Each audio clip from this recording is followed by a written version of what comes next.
Hello friend, मैं प्रभाकर कुमार आपके अपने यूट्यूब चैनल क्रैक एमपीएस में आपका स्वागत है। हमने रियल नंबर वास्तविक संख्या का प्रथम पार्ट वीडियो अपलोड कर चुके हैं। आज सेकेंड पार्ट का वीडियो है। सेकेंड पार्ट रियल नंबर वास्तविक संख्या का, जिसमें हम सब इंटीजर से चालू करेंगे। तो इंटीजर बता चुके थे फर्स्ट पार्ट में कि इंटीजर जो होता है माइनस इन्फिनिटी से लेके प्लस इन्फिनिटी तक की संख्या को हम सब बोलते हैं इंटीजर। इंटीजर को तीन भाग में बांटे थे। पहला पार्ट था positive integer, natural number. Positive integer 1 से चालू होगा, 1 2 3 4 से लेकर इन्फिनिटी तक की संख्या को पॉजिटिव इंटीजर या नेचुरल नंबर, धन पूर्णांक या प्राकृतिक संख्या कहते हैं। और -1 से लेकर माइनस इन्फिनिटी तक की संख्या को निगेटिव इंटीजर बोलते हैं, ऋण पूर्णांक। और एक बच गया जीरो, इसको बोलते हैं जीरो इंटीजर। तो इंटीजर तीन पार्ट में हो गया, पॉजिटिव इंटीजर, निगेटिव इंटीजर और जीरो।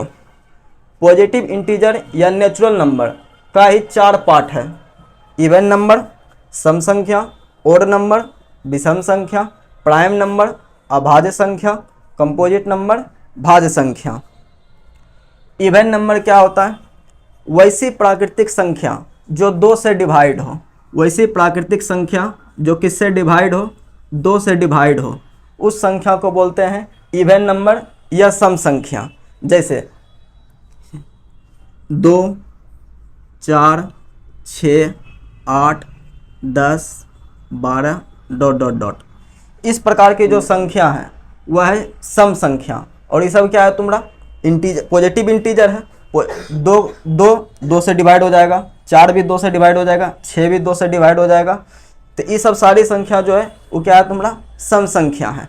विषम संख्या वह संख्या होती है जो 2 से डिवाइड नहीं होती है। जैसे विषम संख्या 2 से डिवाइड नहीं होगा, इसका एग्जांपल हो जाएगा 1 3 5 7 9 11, इस तरह करके बढ़ते जाएगा। ये जितनी भी संख्या है ये 2 से डिवाइड नहीं होगा, और ये वाला जो संख्या है यह 2 से डिवाइड होगा। तो 2 से जो संख्या डिवाइड होगा वह सम संख्या, जो प्राकृतिक संख्या 2 से डिवाइड नहीं होगा वह होगा विषम संख्या। तो तुमसे पूछेगा क्वेश्चन में, ऑब्जेक्टिव क्वेश्चन में पूछता है कि सबसे छोटी सम संख्या कौन है? तो सबसे छोटी सम संख्या जो है वो 2 है। ये क्या है? छोटी सम संख्या।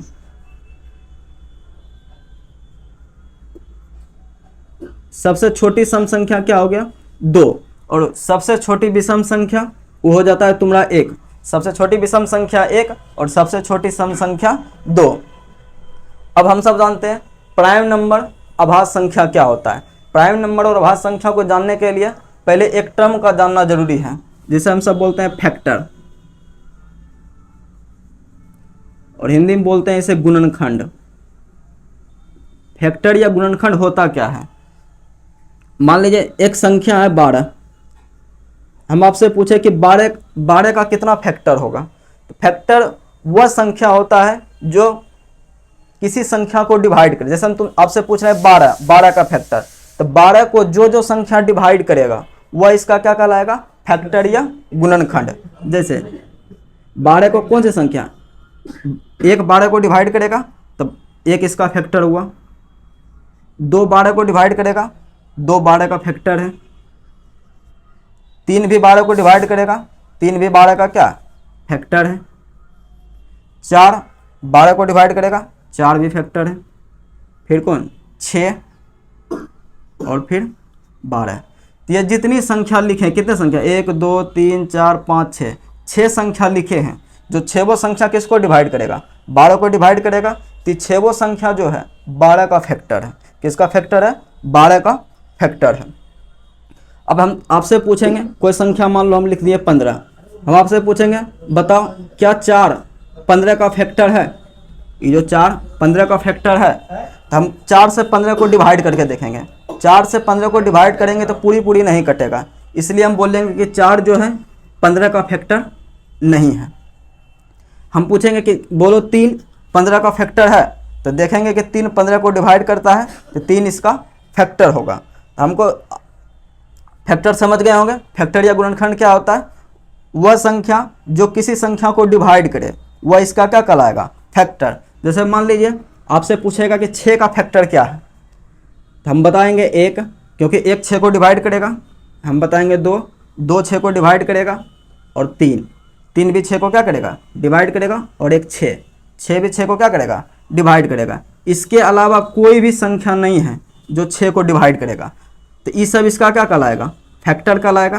क्या कहलाएगा, फैक्टर। हम आपसे पूछेंगे कि बताओ 5 6 का फैक्टर है, तो 5 6 को डिवाइड नहीं करेगा, तो फैक्टर नहीं कहलाएगा।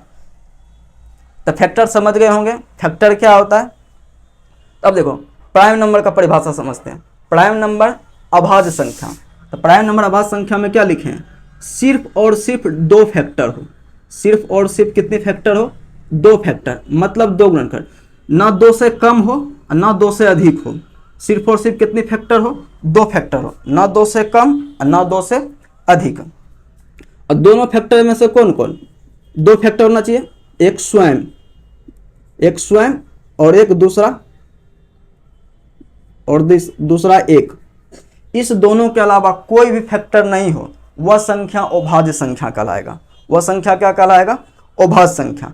हमने यहाँ लिखा है 1 से लेकर 10 तक की संख्या को, तो इसमें से बताना है कि कौन सी संख्या अभाज्य संख्या है। चलिए पहले देखते हैं 1 के बारे में। हम आपसे, क्या 1 का 2 फैक्टर होगा क्या, नहीं, 1 सिर्फ 1 से डिवाइड होगा।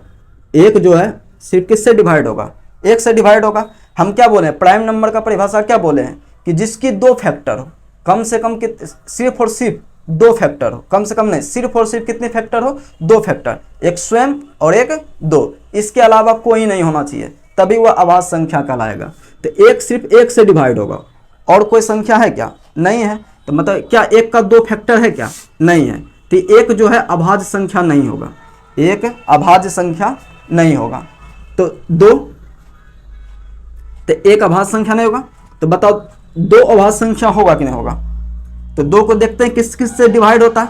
तो 2 जो डिवाइड होगा, एक 1 से डिवाइड होगा, और एक किस से डिवाइड होगा, 2 से। तो यहाँ पता चल रहा है कि 2 की 2 फैक्टर है, एक फैक्टर 1 है और एक फैक्टर क्या है, 2 है। तो और वो कौन है, एक 1 है और एक स्वयं है। हम बोल सकते हैं कि 2 जो होगा वह कैसी संख्या होगा, अभाज्य संख्या। ये जो 2 है यह कैसी संख्या है, अभाज्य संख्या। मतलब हम इसको P से सूचित कर रहे हैं, प्राइम का पहला अक्षर। 2 कैसी संख्या है, अभाज्य संख्या। अब हमको बताओ कि 3 कैसी संख्या है, अभाज्य संख्या है कि नहीं। तो देखते हैं, 3 1 से डिवाइड होगा, और किससे डिवाइड होगा, 3 से डिवाइड होगा, और किसी से डिवाइड होगा क्या, नहीं होगा। 1 और 3 के अलावा किसी से डिवाइड नहीं होगा। तो ये भी कैसी संख्या है, प्राइम नंबर अभाज्य संख्या। 4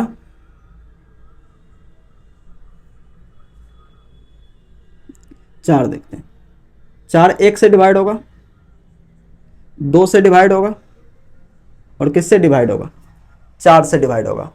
तो 4 कितना से डिवाइड हो रहा है, 4 का कितना फैक्टर है, 1 2 3, और हमको प्राइम नंबर होने के लिए कितना फैक्टर चाहिए, सिर्फ और सिर्फ 2 फैक्टर। सिर्फ और सिर्फ कितना फैक्टर, 2 फैक्टर। और यहाँ पे दिख कितना रहा फैक्टर, 3 फैक्टर दिख रहा है, इसलिए यह प्राइम नंबर नहीं है। 4 जो है प्राइम नंबर नहीं है। 5 1 से डिवाइड होगा, और किससे डिवाइड होगा, 5 से डिवाइड होगा। मतलब 1 से डिवाइड होगा और स्वयं से डिवाइड होगा। तो 5 क्या है तुम्हारा, प्राइम फैक्टर, प्राइम नंबर। 6 को देख लेते हैं। 6 1 से डिवाइड होगा, 2 से डिवाइड होगा, और 3 से डिवाइड होगा, 3 से डिवाइड होगा, और किससे डिवाइड होगा, 6 से डिवाइड होगा। तो 6 का यहाँ कितना फैक्टर दिख रहा है, 4 फैक्टर दिख रहा है, इसलिए 6 प्राइम नंबर नहीं होगा। 7 1 से डिवाइड होगा, और 7 से डिवाइड होगा। तो 7 सिर्फ 2 संख्या से डिवाइड हो रहा है, एक 1 से डिवाइड हो रहा है, एक 7 से डिवाइड हो रहा है, इसलिए 7 क्या है तुम्हारा, प्राइम नंबर है। 8 1 से डिवाइड होगा, 2 से डिवाइड होगा, 4 से डिवाइड होगा, और 8 से डिवाइड होगा। तो 8 की कितने फैक्टर दिख रहा है, 4 फैक्टर दिख रहा है, इसलिए प्राइम नंबर नहीं है। 9, 9 1 से डिवाइड होगा, 3 से डिवाइड होगा और 9 से डिवाइड होगा। तो ये भी प्राइम फैक्टर नहीं है। प्राइम फैक्टर होने के लिए कम से कम मतलब सिर्फ और सिर्फ 2 फैक्टर होना चाहिए। 10 1 से डिवाइड होगा, 2 से डिवाइड होगा, 5 से डिवाइड होगा और 10 से। तो ये भी प्राइम फैक्टर नहीं है। तो प्राइम फैक्टर के बारे में समझ गए कि जो संख्या जिस संख्या के सिर्फ 2 फैक्टर हो और एक हो और एक क्या हो, स्वयं हो, उसे हम क्या बोलते हैं, प्राइम नंबर। अब देखते हैं कंपोजिट नंबर। कंपोजिट नंबर भाज्य संख्या क्या होता है।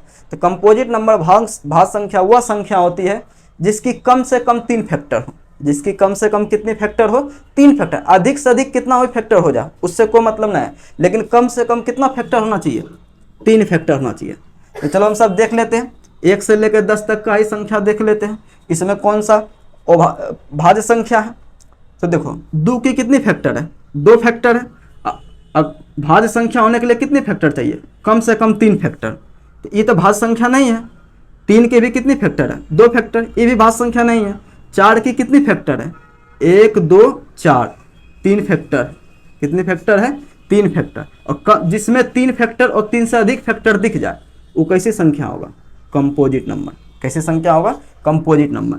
तो 4 क्या हो गया, कंपोजिट नंबर या भाज्य संख्या। 5 की 2 फैक्टर नहीं होगा कंपोजिट नंबर। 6 देखो, 6 की यहाँ कितना फैक्टर है, 4 फैक्टर। कम से कम 3 तो है ही है, 3 से अधिक भी है। तो 3 से अधिक है तो ये कैसी संख्या हो गया, कंपोजिट नंबर। मतलब 6 हो गया तुम्हारा कंपोजिट नंबर। फिर यहाँ पे देखो 8, 3 से अधिक फैक्टर है, 8 हो गया कंपोजिट नंबर। फिर यहाँ देखो 9, 3 से अधिक फैक्टर है, 9 हो गया कंपोजिट नंबर, भाज्य संख्या। फिर देखो 10। यहाँ से पता चला कि प्राइम नंबर होने के लिए सिर्फ और सिर्फ 2 फैक्टर होना चाहिए। कंपोजिट नंबर होने के लिए 3 फैक्टर या 3 से अधिक फैक्टर होना चाहिए, वह सभी संख्या कंपोजिट नंबर होगा। तो क्वेश्चन पूछता है कि सबसे छोटी भाज्य संख्या कौन सी है। सबसे छोटी भाज्य संख्या कौन सी है। तो सबसे छोटी भाज्य संख्या क्या पूछ रहे हैं, सबसे छोटी भाज्य संख्या। तो सबसे छोटी भाज्य संख्या जो होगा वो 4 होगा। वो क्या होगा, 4। और सबसे छोटी अभाज्य संख्या कौन होगी। तो सबसे छोटी अभाज्य संख्या 2 होगा। सबसे छोटी अभाज्य संख्या क्या होगा, 2 होगा। और तुमसे पूछेगा कि वह कौन सी नेचुरल नंबर है, वह कौन सी प्राकृतिक संख्या है जो ना तो अभाज्य संख्या है ना तो भाज्य संख्या है। तो वह 1 है। वह कौन सी है, 1। ये ना तो भाज्य संख्या है ना ही अभाज्य संख्या है, क्योंकि इसका एक ही फैक्टर है। 1 का कितना फैक्टर है, एक ही फैक्टर है। भाज्य संख्या होने के लिए 2 फैक्टर होना चाहिए और नहीं, अभाज्य संख्या होने के लिए 2 फैक्टर होना चाहिए और भाज्य संख्या होने के लिए कम से कम 3 फैक्टर होना चाहिए। 1 का तो सिर्फ एक ही फैक्टर है। तो 1 ना तो भाज्य संख्या है ना ही अभाज्य संख्या है।